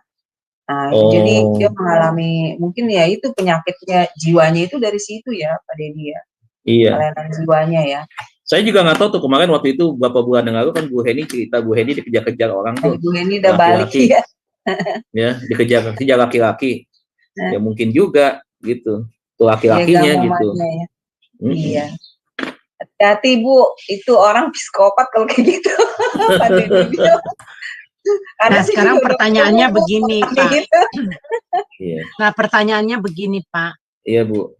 Kalau bagi peserta yang ada di live streaming yang menonton acara kita mendeteksi bahwa mereka kena penyakit ini, apa yang harus dilakukan Pak? Saya dari sisi pastoral dulu ya Bu ya. Selalu saya mulainya dari sisi pastoral. Yang pertama, bahwa kita harus datang kepada Tuhan. Tuhan bilang gini, selalu pastoral menggunakan firman Tuhan, di mana Tuhan Yesus bilang, marilah yang letih beban berat datanglah kepadaku. Berarti yang pertama harus datang kepada Tuhan.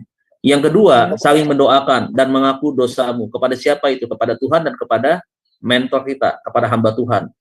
Bukan kepada sembarangan ya, ke tukang es atau tukang mie ayam kita ajak ngobrol kayak begitu, kita terbuka. Jangan. maksudnya ke hamba Tuhan kita ngomong di sana. Nah, itu langkah yang paling awal, Bu. Langkah paling awal. Yang kedua adalah kita harus melawan. Jadi penyembuhan secara psikologis sebenarnya itu bukan karena psikolognya yang memotivasi atau mengajak dia untuk melakukan terapi-terapi, bukan. Sebenarnya kerjasama antara psikolog dan diri si orang itu sendiri untuk dia sama-sama mau melawan apa yang menjadi musuh di dalam dirinya ini, musuh dalam selimut, begitu. Sehingga ini yang harus dilawan. Kalau dia nggak punya komitmen, dia nggak punya semangat dan kekuatan untuk melawan itu, dia hanya pasif aja. Psikolog manapun juga nggak akan bisa, Bu, untuk bisa membawa dia sesuai dengan harapan kita untuk normal, begitu ya. Nggak bisa. Jadi dia sendiri pun harus lawan. Dia harus tahu, harus sadar dia bahwa you punya ini nih satu gangguan di dalam diri kamu, di dalam kejiwaan kamu yang harus kamu lawan. Gitu. Nah, waktu dia tahu tentang hal itu, maka dia lawan. Dia sama-sama bekerja sama.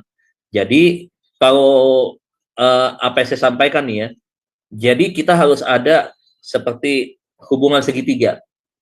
Pertama Tuhan yang di atas, kita yang di bawah ini, antara si konseli, misalkan saya katakan konseli, dengan psikolog ini bersama-sama. Psikolog secara horizontal, dia itu tadi timbal balik hubungannya dengan si konseli, ya saling dia psikolog membantu, kemudian itu dia juga melawan ya, maksudnya mengakui mau melepaskan, mau bekerja sama dengan psikolog. Terus yang kedua-duanya sama ke atas, minta penyertaan dan kekuatan daripada Tuhan. Itu bisa.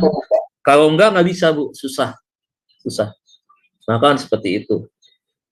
Jadi harus ada perjuangan ya Pak ya. Iya, harus benar, Bu. ada Harus upaya perjuangan untuk keluar dari situasi itu iya. ya, benar. Betul, harus ada perjuangan. Kalau nggak susah. Oke, itu secara ini pastoral. Kalau secara medikalnya gimana Pak? Secara medikalnya tentunya kita harus datang ya. Dua, kita nggak bisa ke psikolog aja, datang ke psikiater. Karena kalau udah gangguan kejiwaan itu adalah kerusakan pada sel-sel saraf otak. Jadi harus datang deteksi bagian-bagian saraf itu. Ya, kalau itu kan tadi penyebabnya macam-macam. Kalau dari alkohol, kalau dari narkoba, yaitu bagian-bagian psikiater tuh untuk nanti mungkin penanganan menggunakan obat-obat tertentu ya untuk mengembalikan fungsi saraf itu. Tapi nggak tahu kan kerusakannya berapa persen kan? Kerusakannya berapa persen? Nah itu nanti psikiater bagiannya. Kalau bagian kejiwaannya itu nanti bagian psikolog. Jadi perlu datang kepada mereka. Datanglah kepada mereka. Datang pada mereka pasti ada terapinya untuk itu tadi. Pak Dedi, ya. Kalau orangnya sadar, kalau orangnya yang sadar nggak sadar sakit lagi gimana Pak? Biasanya bisa Bu sadar. Biasanya mereka tahu. Biasanya dia tahu. Dia sebenarnya tahu. Dia kadang-kadang kan juga ada waktu-waktu tertentu di mana memang dia bisa tahu sebenarnya. Kayak kita aja. Kayak kita kan kayak zaman kayak sekarang juga kita masih ada kayak namanya hati nurani. Ketika ada sesuatu yang kita kerjakan merugikan orang lain, tapi akibat kita begitu. Misalkan saya melakukan sesuatu kejahatan nih misalkan. Tapi ketika saya pulang, saya sudah lakukan kejahatan itu, ada hati nurani saya yang berbicara. Waduh, saya sudah melakukan kejahatan buat orang lain apa. Ada satu kesadaran dalam diri saya. Tapi saya bingung bagaimana caranya saya untuk bisa mengubah sesuatu yang saya sudah kerjakan itu. Saya nggak tahu bagaimana. Dan saya karena takut, karena saya malu, karena saya takut karena hukum, jadi saya mendiamkan itu aja begitu. Dan itu akhirnya mengikat kan, menggerogoti diri dia kan. Akhirnya dia nggak bisa berubah. Karena kenapa? Karena dia mengkeep, dia menjaga begitu. Betul. Nah, sehingga itu tadi bagaimanapun juga pasti Bu, kita punya gangguan kepribadian, orang punya gangguan kepribadian apapun, dia tahu punya gangguan itu, tetapi kadang-kadang ada dua faktor. Dia karena malu, karena tekanan, karena nggak tahu harus berbuat apa. Yang kedua karena nyaman berbuat itu. Jadi sulit untuk ditinggalkan. Begitu. Jadi dia nggak mau tinggalkan, akhirnya ya udah. Dia pegang dan dipertahankan itu terus. Betul. Saya pribadi menghimbau Bu. Untuk para pemirsa yang ada di luar sana, kalau Anda mendeteksi diri Anda bahwa ada gejala penyakit ini ya, jadi tolong ada keterbukaan, mengaku dosa, dan membutuhkan mentor, membutuhkan figur ya untuk lepas, dan berusahalah sekuat-kuatnya. Dan perlu diketahui oleh saudara-saudari bahwa manusia ini tidak ada yang sempurna, ya. yang sempurna itu adalah Tuhan. Semua manusia itu ada sisi jeleknya, ada sisi yang gak baiknya ya. Tetapi kita yang namanya menjadi anak Tuhan, kita kan mau hidup serupa dan segambar seperti Kristus. Yang artinya kita harus menjadi saksi buat dunia ini ya. Kita ayolah saya bagi saudara-saudari yang di luar sana, kalau memang tahu ada gejala ini, ayo mari datang pada Tuhan, cari penolong. Seperti Pak Dedi katakan tadi, perlu ya secara pastoral, secara medikal itu perlu dilakukan ya. Itu aja Pak Dedi yang saya himbau sebab waktu mendengarkan penjelasan Pak Dedi, saya lagi memikirkan saudara-saudara saya di luar sana ya, karena mereka mungkin lemah, tidak tahu apa yang harus mereka lakukan. Kemudian juga mungkin mereka terikat ya karena mereka nyaman di dalam hal sana, padahal kan mereka harus tahu bahwa ikatan ini nggak baik buat mereka karena akan binasa gitu. Iya betul. Dan akan selama-lamanya mengikat, karena gini ya, kejiwaan iblis itu kan mengikat ke jiwa seseorang, jiwanya yang diikat, bukan rohnya, bukan. Karena apa? Kalau roh itu kan kuasa Tuhan itu. Dia nggak bisa ambil roh manusia, kan nggak bisa dia. Tapi yang diikat tuh jiwanya. Jadi dia yang dipermainkan tuh jiwanya. Jadi kita lihat tindakan-tindakan yang keluar dari manusia yang terikat jiwanya oleh kuasa kegelapan, itu kan akhirnya kan aneh-aneh. Kejahatan, sesuatu yang memalukan, menjijikan, menajiskan, itu kan keluar tuh dari seseorang yang terikat. Jadi gini, kalau ada orang yang terikat apapun juga, sesuatu hal yang tidak lazim begitu ya, ingat, jangan pernah malu. Itu yang melakukan bukan Anda. Anda tuh cuma jadikan alat. Anda tuh kayak pemain wayang, ingat wayang ya. Wayang kan ada mainannya kan, ada dalangnya. Nah dalangnya itu yang memainkan kan skenario nih, si wayang ini mau kemana. Nah orang yang terikat gambarannya seperti itu. Jadi seperti wayang yang dimainkan oleh dalangnya mau kemana. Nah jadi nggak usah malu, nggak usah takut. Justru harus kerjasama, lawan. Begitu, lawan itu. Jadi aduh Pak, saya malu ngomongnya karena selalu menjijikkan kelakuan saya. Nggak usah takut, bukan Anda itu. Anda hanya disuruh, diperbudak oleh kekuasa itu. Jadi terbuka aja, cerita aja begitu. Kan Anda bercerita itu kan bukan harus di hadapan 240 juta rakyat Indonesia kan. Begitu kan, disiarkan secara langsung kan enggak kan? Iya, Anda hanya berhadapan dengan konselor ya. Dia bersama dengan Tuhan ya di sana. Kemudian kalau Anda punya hal-hal yang udah memang harus bekerja sama dengan psikolog, bagian-bagian dan psikiater, itu kan hanya 4-3 orang aja yang tahu. 4 lah sama Tuhan, 5 sama Anda. Gitu. Itu aja kan. Kenapa kita mesti malu? Terus terang aja cerita begitu. Saya lesbi misalkan, atau saya gay misalkan, ya cerita aja. Bukan Anda kok yang itunya, Anda cuma dimanfaatkan aja. Terus sekarang Anda diam aja, Anda mau dimanfaatkan terus sampai usia tua. Ada yang nyaman loh Pak, ada yang suka diikat, ada yang... Karena itu tadi Bu Heni pada dibilang ada 2, satu karena dia nyaman, atau memang karena enak Bu, karena enak. Yang satu enaknya sementara ya kan, Pak, tapi mereka nggak tahu nanti matinya dibakar di api neraka. Nah itu dia, nanti dari kalau pas mati dibikin sate taichan Bu, sama iblis Bu. Ya, ini ada Bu Tina nih, silakan Bu Tina. Silakan Ibu. Ya, silakan Bu Tina. Mute-nya, silakan Ibu. Oh, masih belum ya? Silakan Ibu Tina. Ya, silakan Bu. Ya, salam Pak Teti, Bu Aling, ya, salam. Bu Heni. Ya, memang kalau soal tentang masa lalu, memang saya juga dulu orang nggak bener ya. Tapi itu memang tidak keinginan dari bukan keinginan dari diri saya pribadi seperti itu. Tapi memang ya dibawa oleh saudara dari bapak saya seperti itu. Makanya jadi sekarang saya berpikir begini gitu loh Pak. Kok iya ya, dulu saya itu sebenarnya nggak ada keinginan untuk menjadi orang yang dunia malam gitu kan. Tapi kok kenapa Tuhan mengizinkan saya seperti ini gitu loh.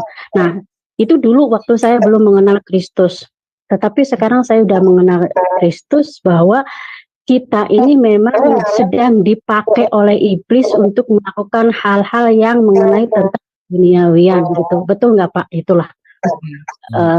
Ya contohnya itu. Terus yang kedua, sekarang saya berpikir begini, sudahlah yang dulu biar berlalu kan begitu, nggak usah kita bangkit kembali gitu, diulang kembali.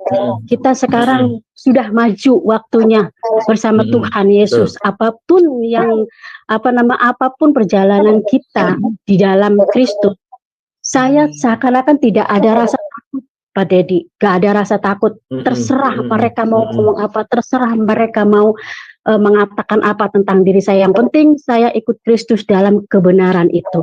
Karena di dalam Yesus itu ada kebenaran dan ada keselamatan bagi saya. Dibilang saya kafir, dibilang saya murtad, terserah. Tapi saya jujur, bukan mengenai tentang murtad kalau saya pribadi Pak ya, kalau mengikut Kristus. Saya orang yang baru bertobat dan saya ini harus lahir baru di dalam Kristus. Karena di dalam firman Tuhan kan bukannya bertobat, bukannya murtad ya Pak ya, tapi kalau yang murtad itu kan ya orang yang di luar dari Kristus ya Pak ya, itu namanya orang murtad kan seperti itu. Nah, puji Tuhan saya sekarang sedang melakukan apa yang saya dulu alami itu, saya sudah dibuang semua itu Pak. Jadi sudah saya kubur dalam-dalam, jangan sampai saya bangkit kembali seperti itu. Makanya saya sekarang harus maju bersama Kristus. Apapun, karena kan di dalam firman Tuhan kan mau mengikut Kristus itu kan kita harus menyangkal salib, kita harus menyangkal diri.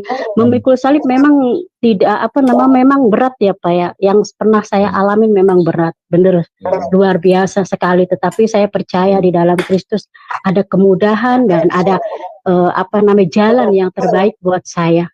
Aku percaya bahwa Tuhan Yesus itu sayang dan setia dan selalu memberikan pengarahan, penuntunan jalan buat saya, yang mana yang baik, mana yang tidak baik, itu Tuhan akan tunjukkan yang baik seperti itu Pak.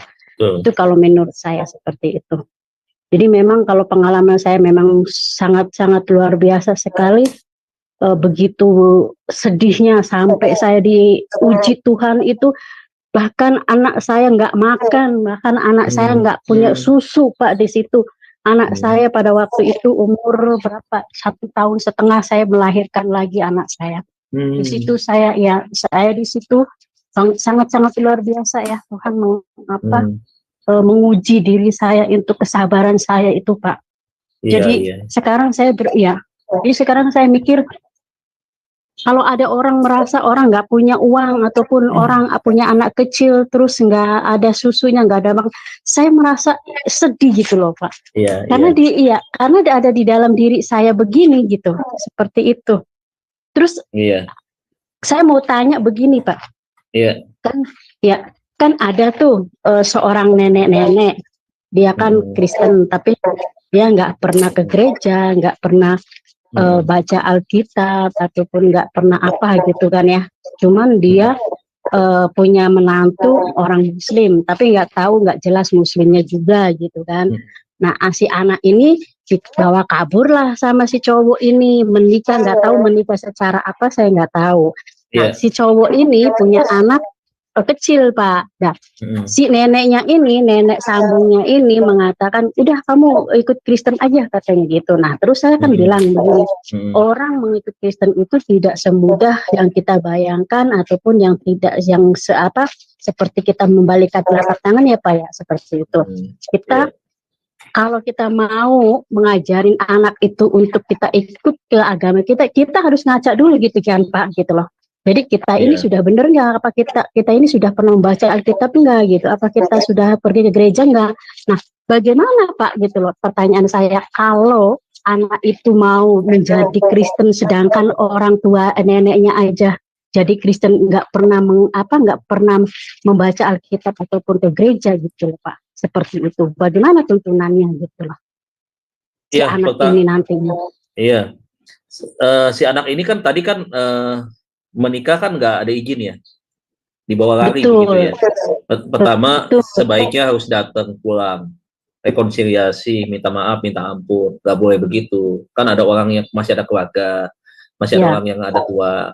Ya datanglah minta maaf, bangun kembali hubungan yang baik ya. Kalau sekarang misalkan udah imannya di dalam Kristen ya, dalam Kristus ya, dia ya itu tadi harus dibimbing, dia harus punya mentor, dia harus punya seorang pembimbing rohani yang mengarahkan dia begitu. Nah itu tadi ya, perlu ada proses pemulihan. Kalau kami orang pastoral selalu bicara harus ada proses pemulihan dulu, pemulihan hubungan dengan sesama, dengan keluarga ya, pemulihan hubungan dengan Tuhan. Nah baru dari sana dibimbing, dia harus punya mentor rohani yang membimbing dia. Nah, jadi yang pertumbuhan rohani dia nanti akan berjalan dengan baik tuh, akan sehat begitu. Kalau dia nggak ada pemulihan, ya itu akan menjadi kendala, menjadi penghalang untuk dia bisa bertumbuh. Ya dia walaupun dia bergereja, dia berdoa, tetapi kalau itu nggak dibereskan, nah itu tadi kendalanya. Tadi kalau ibarat pohon, dia akan menjadi pohon yang tidak sehat, menjadi pohon yang tidak bertumbuh dengan itu tadi, dengan pertumbuhan yang wajar. Jadi dia harus lakukan itu ya. Jadi harus pemulihan, rekonsiliasi lah dengan keluarga semua, sama dengan suaminya tuh, datang sama dengan suaminya, rekonsiliasi. Nah setelah itu, sorry. Saya udah mute ya. Nah setelah itu baru tuh datang ke mentor. Nah jangan lupa neneknya juga sayang kalau dia sudah percaya sama Tuhan, ya akhirnya nggak baca Alkitab, nggak berdoa begitu. Nah itu harus ada yang bimbing. Ya kalau nggak ada yang bimbing, bolehlah sekali-sekali misalkan dia tim visitasi, tim kunjungan datang ke sana, ya nyanyi sama-sama, ibadah sama-sama di sana begitu kan. Kemudian sharing firman di sana biar dia dengar begitu. Jadi harus seperti itu. Kalau enggak ya percuma gitu. Cuman jadi Cuman jadi simbol doang kekristenannya. Begitu. Jadi harus lakukan itu, Bu. Kalau dari tadi pertanyaan ketiga dari Ibu. Yang kedua yang kedua nih yang saya mau jawab dari poin yang pertama Ibu tadi. Poin pertama Ibu tadi, Tuhan sebenarnya nggak izinkan, Bu. Tuhan nggak mengizinkan orang itu terjerumus ke dalam kehidupan yang duniawi. Tuhan nggak izinkan. Ya, tapi Tuhan punya cara untuk mengembalikan orang itu kembali kepada rancangannya dia, kembali kepada keinginannya dia, begitu. Nah, makanya ada waktu yang tepat, kairosnya dia datang kepada Ibu pada saat itu, waktu yang tepat, dan Ibu akhirnya menerima Tuhan dengan segala konsekuensinya, dengan segala keadaannya, dengan segala apa yang tadi Ibu bilang betapa beratnya menjadi orang Kristen begitu. Itu adalah waktunya Tuhan untuk mengambil kembali Ibu begitu. Terus kembali kepada kehidupan yang lama. Alkitab bilang memang kehidupan kita bukan ada di masa lalu, kehidupan kita adalah di masa depan. Alkitab selalu berbicara tentang dua sisi manusia. Ada manusia lama, ada manusia baru. Ya, ada manusia daging, ada manusia roh.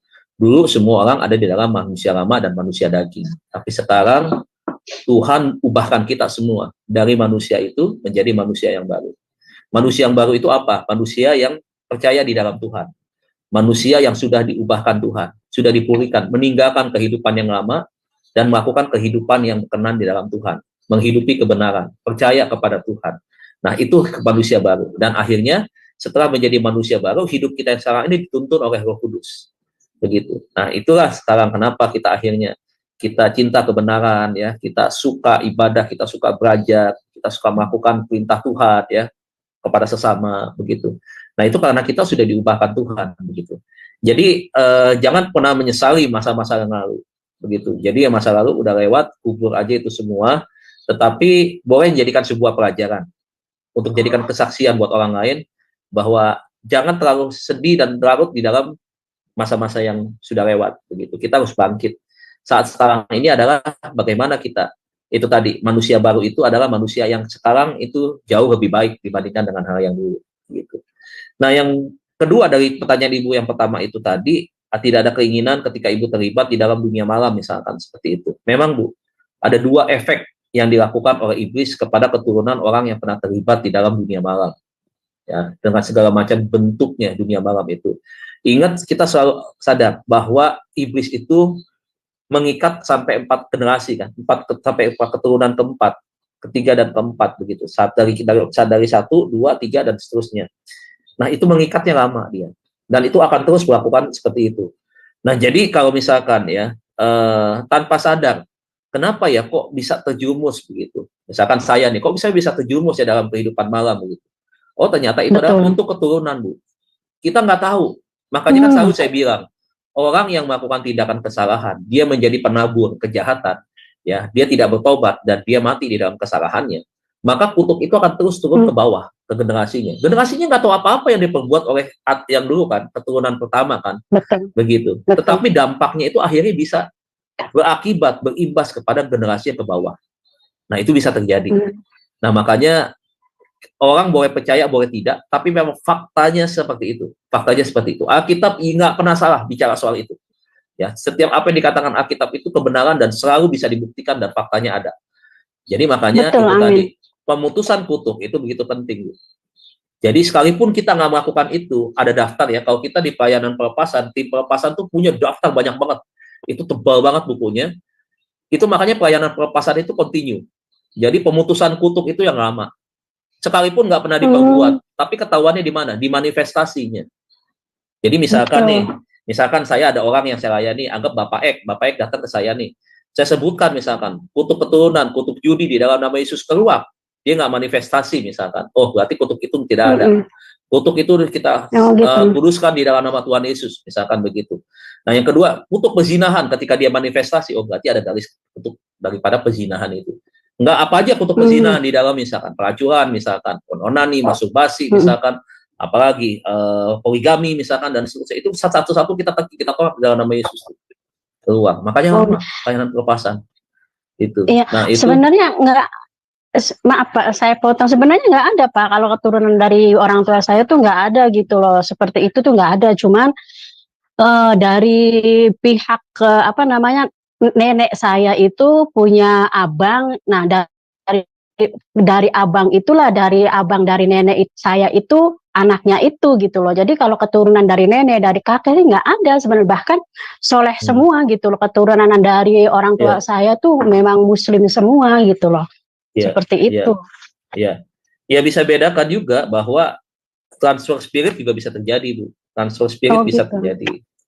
Kan ketika di dalam pelayanan Tuhan Yesus kan, Tuhan Yesus selalu ingatkan, yang sudah dibersihkan kalau dia nggak berjaga-jaga, kalau dia nggak bisa itu setan yang keluar akan membawa lebih banyak lagi masuk ke dalam rumah itu. Gitu ya Pak. Berarti memang itu tadi, kalau orang sudah dibersihkan, dilepaskan, dan jangan kembali kepada kehidupan yang lama. Kalau dia buka celah kembali kepada kehidupan yang lama, itu akan masuk banyak tuh, lebih banyak lagi. Seperti itu. Dan akhirnya efeknya orang itu bukan tambah benar, tambah nggak benar, karena makin banyak tuh setannya dengan segala macam perilaku setannya legion, kan gitu. Iya, termasuk si legion itu.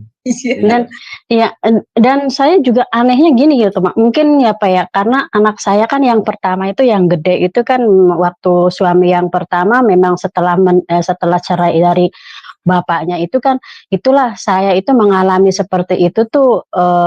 Sekarang anak saya yang gedenya itu hidupnya tuh maunya tuh di malam terus gitu loh, yang laki tuh. Iya, jadi terus saya berpikir gini, apakah karena saya ini memberikan uang hasil dari situ sehingga anak saya itu nggak mau keluar dari situ gitu loh Pak.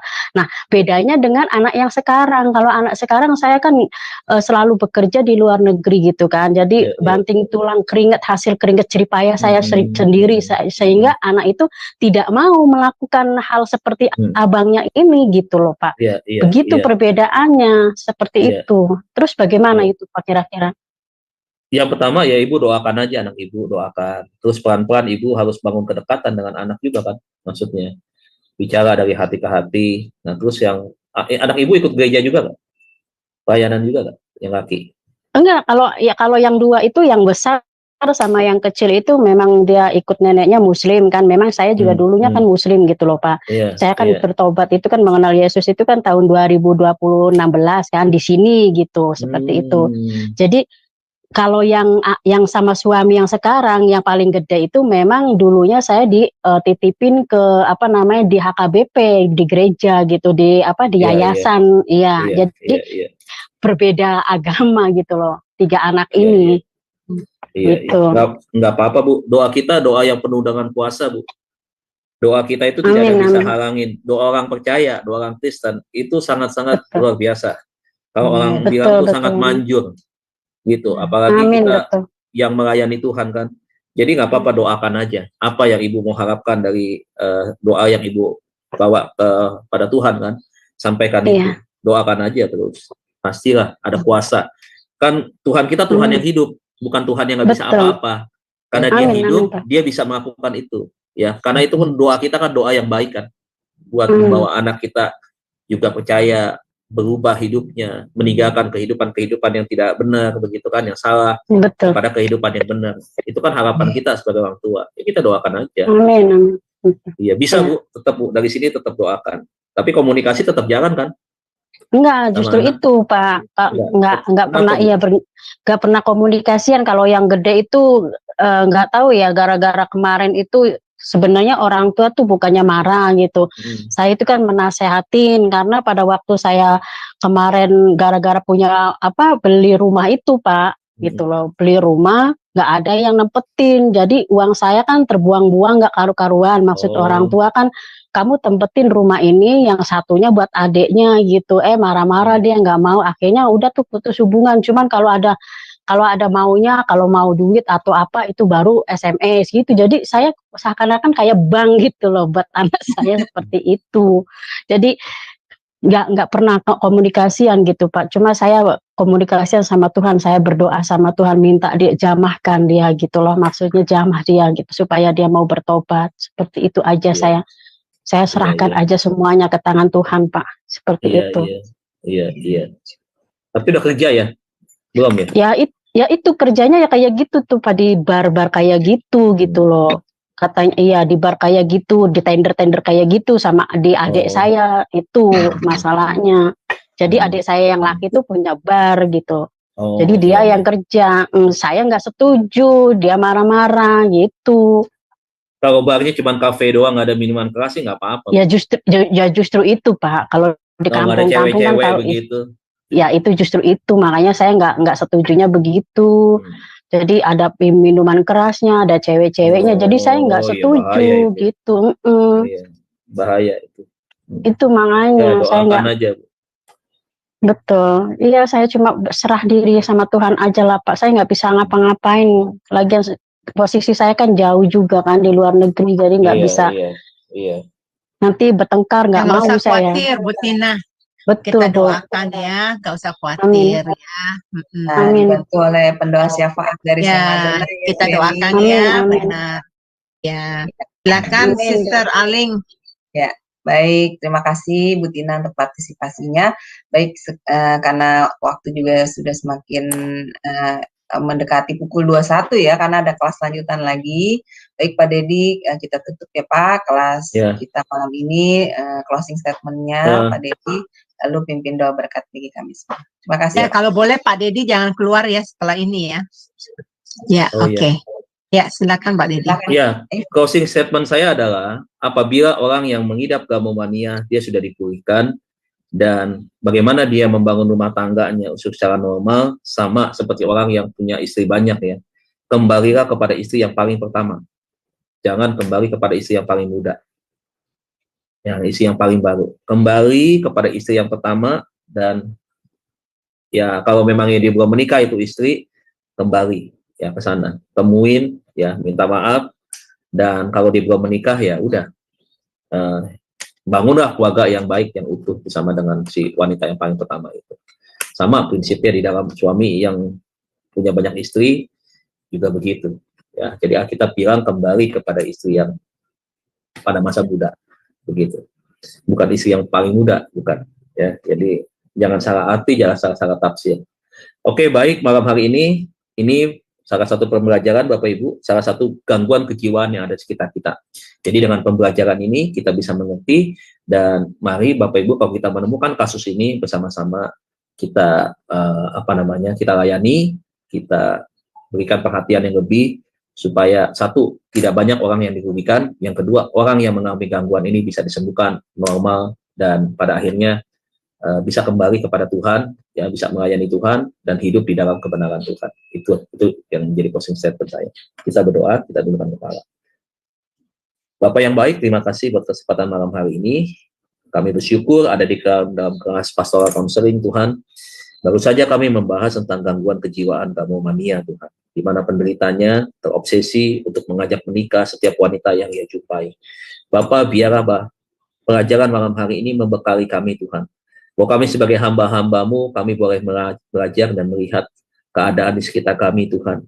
Di mana mereka, para penderita ini, ya Tuhan, merupakan bagian yang harus kami layani. Terima kasih Bapak untuk kesempatan yang Tuhan sudah berikan kami boleh belajar di dalam kelas ini. Berkati setiap hamba-hambamu yang ada di Zoom, bahkan juga yang menyaksikan lewat live YouTube. Tuhan berkati, Tuhan lindungi, Tuhan jaga, apapun yang mereka kerjakan semua ada di dalam rencana Tuhan, kehendak Tuhan yang terbaik, perlindungan Tuhan yang sempurna. Kami akan berjumpa kembali di dalam kelas-kelas yang lain. Kami percaya bahwa pertolongan Tuhan akan selalu ada bersama dengan kami dan memberkati setiap kami. Terpujilah namamu, di dalam nama Tuhan Yesus Kristus kami berdoa. Mari angkat kedua tangan kita, terima berkat daripada Tuhan.